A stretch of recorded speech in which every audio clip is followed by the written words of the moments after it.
Denethor, the Steward of Gondor, is portrayed in the third Lord of the Rings film as an old, pompous, fuming fool whom you do not want to have supper with. While John Noble's portrayal of the character works for the movie, it does not do justice to the steward as he is portrayed in the book. Denethor on the page is a formidably intelligent authority and no stranger to wisdom.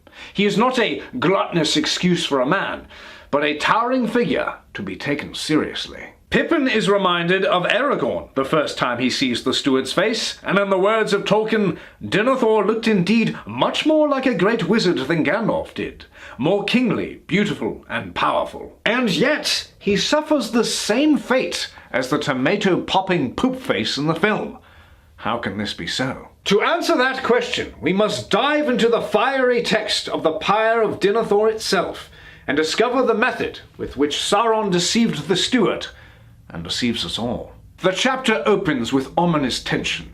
Pippin pleads with Gandalf to save Faramir, brother of the late Boromir, from being burnt alive by their despairing father, Denethor. Denethor has gone to the tombs, said Pippin, and he has taken Faramir, and he says we are all to burn, and he will not wait, and they are to make a pyre and burn him on it, and Faramir as well, and he has sent men to fetch wood and oil. Through chaos and foreboding obstacles, Gandalf and Pippin finally confront Denethor in his woe. As Tolkien tells it, and this is Gandalf speaking first, "Where is your son, Faramir?" "He lies within," said Denethor. "Burning, already burning. They have set a fire in his flesh, but soon all shall be burned. The West has failed. It shall all go up in a great fire, and all shall be ended. Ash, ash and smoke blown away on the wind." What struck me about this statement when I studied it on the train years ago was that it didn't sound queer at all.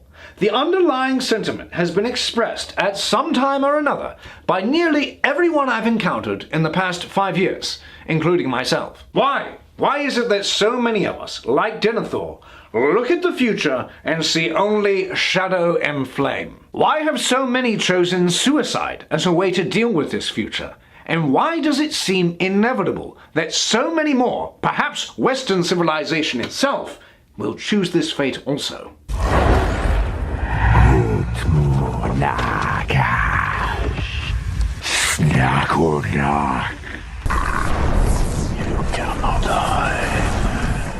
Back to the tale. Moving with furious concern, Gandalf and Pippin storm past Denethor, only to find that while Faramir's flesh is drenched with oil on a table surrounded by wood ready to burn, no flames have yet torched his flesh. Seeing this, Gandalf leaps upon the table, lifts the limp but still living body of Faramir, and carries him away to a safer place to lie. And here, my dear friends, is where Denethor unveils his secret. After a short outburst of fatherly compassion and longing for his son, Denethor returns to his madness, never to abandon it again. Tolkien writes, "Come," said Gandalf, "we are needed. There is much that you can yet do." Then suddenly Denethor laughed. He stood up tall and proud again, and stepping swiftly back to the table, he lifted from it the pillow on which his head had lain.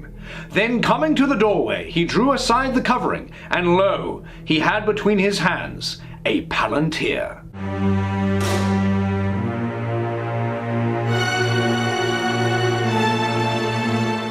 "Pride and despair!" he cried. "Didst thou think that the eyes of the White Tower were blind? Nay, I have seen more than thou knowest, grey fool, for thy hope is but ignorance. Go then and labour in healing, go forth and fight. Vanity! For a little space you may triumph on the field, for a day, but against the power that now arises there is no victory. To this city only the first finger of its hand has yet been stretched. All the east is moving, and even now the wind of thy hope cheats thee and wafts up Anduin a fleet with black sails. The west has failed. It is time for all to depart who would not be slaves. Such counsels will make the enemy's victory certain indeed," said Gandalf. In Peter Jackson's motion picture trilogy, the Palantir is featured powerfully.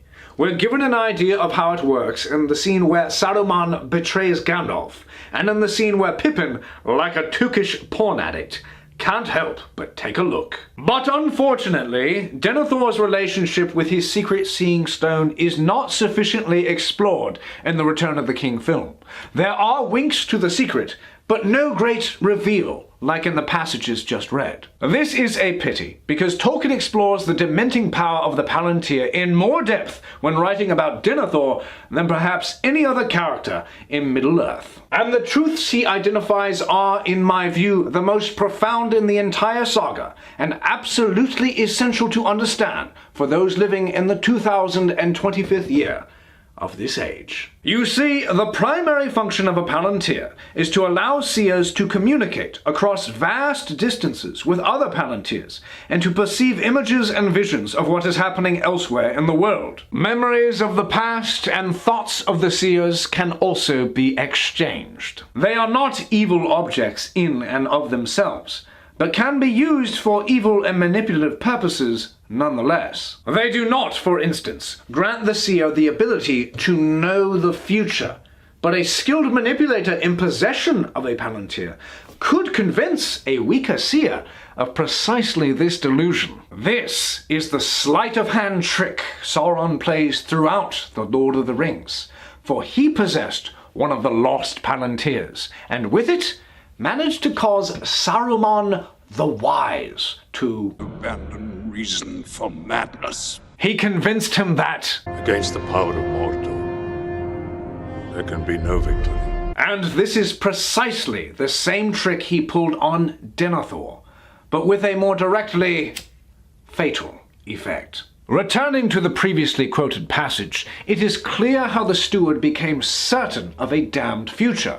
He describes true visions shown to him in the Palantir of the east moving and of a fleet of black sails approaching. These scenes of horror in the stone, combined with the death of his son Boromir, distorted his perceptions and are what ultimately led to his unshakable belief that the West would fail. Little did he realize that in his lonely hours, gazing into the abyss also gazed into him, learning how to corrupt his heart and drive him mad. He failed to distrust his fears. And so, when the enemy showed him visions of ships with black sails, he took this knowledge at face value, never considering the possibility that friends, not foes, could be manning those ships. Marcus Aurelius, a great wizard born early in our age, once said, "Pride is a master of deception." Terence McKenna, a less grand but still compelling wizard born late in our age, said, "Worry is praying to the devil." I mention these powerful words to make the point that Denethor was bewitched by pride and worry, the enemy's most seductive assassins. The disparate and dreadful images the Palantir thrust upon his conscience gave him an enormous amount of material to worry about. And in the embrace of the anxiety produced by these fragments of knowledge, the steward's pride seduced him into believing that he knew how all these fragments connected and what they would lead to. And so Sauron's trick was accomplished. Denethor concluded that he knew the future. And in the case of movie Denethor, although some of the following words also relate to book Denethor, he concluded this long before Faramir was wounded, before Gondor was besieged, before the hour was late, when he could have done something. But since, in his despondency, he did nothing, he made certain that Faramir would be wounded, that Gondor would be besieged, and that the hour would no longer be early. By failing to act, he chose to make his fears of the future true. He chose to be burned like the heathen kings of old. He chose the fires of Mount Doom to follow his own counsel, and in the words of the Grey Fool, make the enemy's victory certain indeed. It is as the Lord Denethor predicted. Long has he foreseen this doom. Foreseen and done nothing. All this and more can be said of us. Many compare Western civilization to a cut flower, beautiful for the present moment, but after a few more revolutions around the sun, will wilt and die. It is said that the oldest forests are no more, and the ones that still stand shall fall to the axes and flames of our industry. It's only a matter of time, and the hourglass is empty, for the flames of war are upon us. All the East is moving. Two peoples exchange hellfire in the land of milk and honey, whilst the armies of white, blue, and red make blood with the armies of blue and gold. Soon all shall be burned, and all shall be ended. Why marry and raise children, if this is what they shall inherit? A world of ugliness, injustice, suffering, and decay. It is time for all to depart who would not be slaves, is how the Palantirs in our pockets make us feel. In the heart of our stronghold, the enemy has power to strike us. You see, the primary function of a smartphone is to allow users to communicate across vast distances with other devices and to perceive images and visions of what is happening elsewhere in the world. Memories of the past and thoughts of the users can also be exchanged. Hold on a minute, I gotta shoot this text. They are not evil objects in and of themselves, but they can be used for evil and manipulative purposes nonetheless. They do not, for instance, grant the user the ability to know the future, but a skilled manipulator or inhuman algorithm could convince a weaker user of precisely this delusion. This is the trick Sauron has pulled on us all. For years we have gazed into the black glass of our Palantirs, not realizing that that's what they are. And for years our hope has waned. The problems we've glimpsed have appeared too big, the people too delusional, the darkness too widespread. And so our will to act has been diminished, and in the case of some, vanished altogether. We have been seduced into believing that we know the future, and are, like Denethor, making the enemy's victory certain indeed. Reading Gandalf.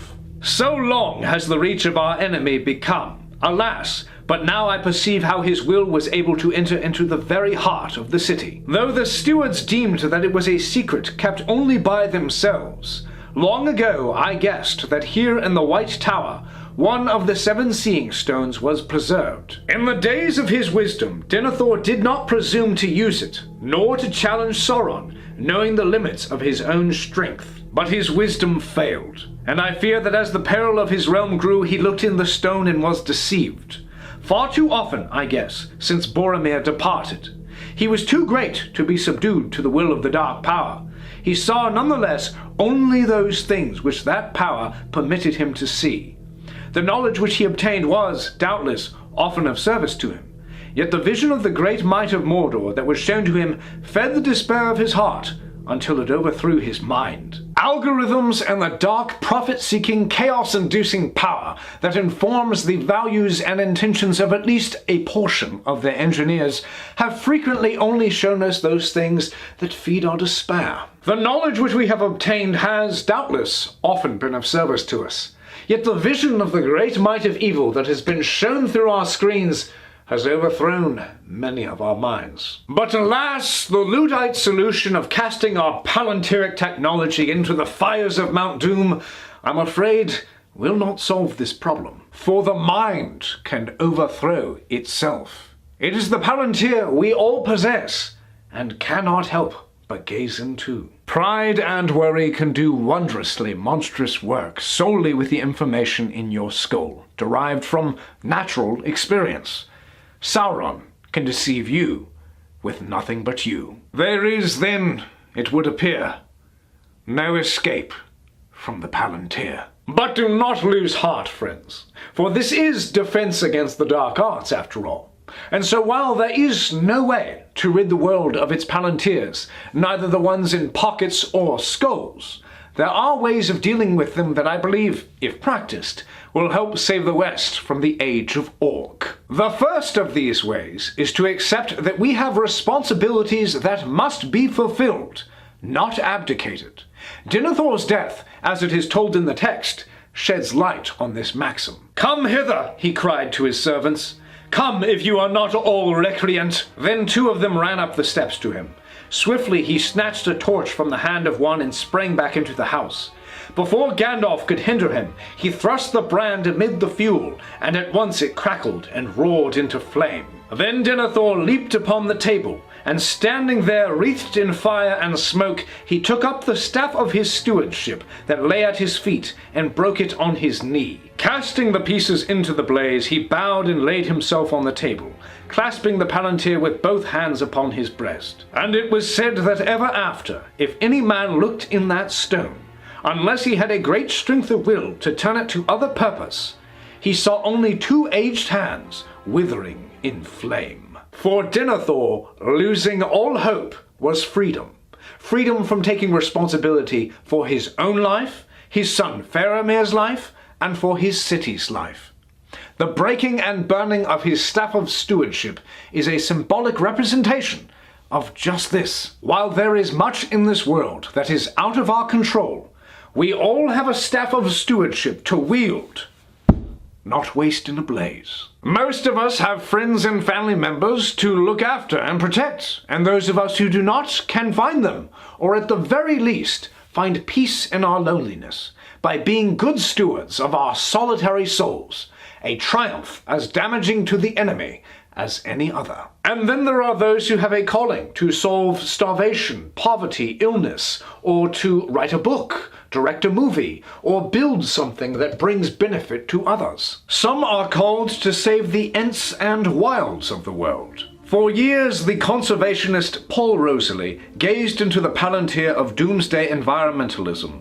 Now, he has successfully protected large swaths of the majesty surrounding the Las Piedras River in the Amazon. He has given former loggers jobs to protect the forest, jungle keepers they are named, and has built the coolest treehouse on Earth to give visitors an experience that will teach them to be stewards of the jungle too. Will he and the rest of us succeed in our worthy goals when the forces arrayed against us are so terribly strong? That I cannot answer, but I can say, in the words of the hardest man of our age, that the only way to guarantee failure is to quit right now, Breaking our staffs of stewardship will not give us freedom, but enslave us to doom. And so instead of screaming, "Abandon your post! Please flee for your lives!" in the wake of what our Palantirs have shown us, the defense against the dark arts lesson here is that we should instead Prepare for battle! If the spirit in your heart has not been moved by any of what I have said thus far, and you still feel that, We cannot defeat the armies of Mordor. because things are just too far gone to even bother hoping, much less trying, then I'm afraid I'm going to have to talk to you about cannibalism. In the book and film titled The Road, a global cataclysm has blotted out the sun with ash for years. The story does not reveal whether it was a supervolcanic eruption, asteroid impact, or nuclear war that caused it. All that we are told is that in the years following the event, the plants have died and most of the animals too. The still dominant species, humans, have largely become beasts who prey on the flesh of other humans for lack of non-human life to consume. The man and the boy, our main characters who are never named in the story, walk along a road towards the ocean. They are some of the few decent people who have not been eaten or committed suicide out of fear of being eaten. In their post-apocalyptic world, losing all hope and putting a bullet in one's brain is presented as an honestly defensible option, and yet neither the man or the boy ever do. They instead continue walking down the road, carrying with them the belief that there is still good in the world and in humanity, good worth living for. They refer to this belief as carrying the fire. I bring all this up to point out the often overlooked fact that humanity has gone through catastrophes in the distant past, not unlike the one depicted in The Road, and survived. We did not give up, even though we really did have every excuse at our disposal. No, instead a remnant carried the fire until the clouds parted and the sun lit the world again. Those alive today are not experiencing the apocalypse in the road, or any of the apocalypses that have come before us. The sun shines every day. The hour may no longer be early, but it is not too late. Gondor is still Gondor. And so, while it is not certain that we can defeat the armies of Mordor, it would be better for us to Meet them in battle nonetheless. For now is the time when we can do something for our families, communities, countries, and still beautiful world. Now is the time to light the beacons.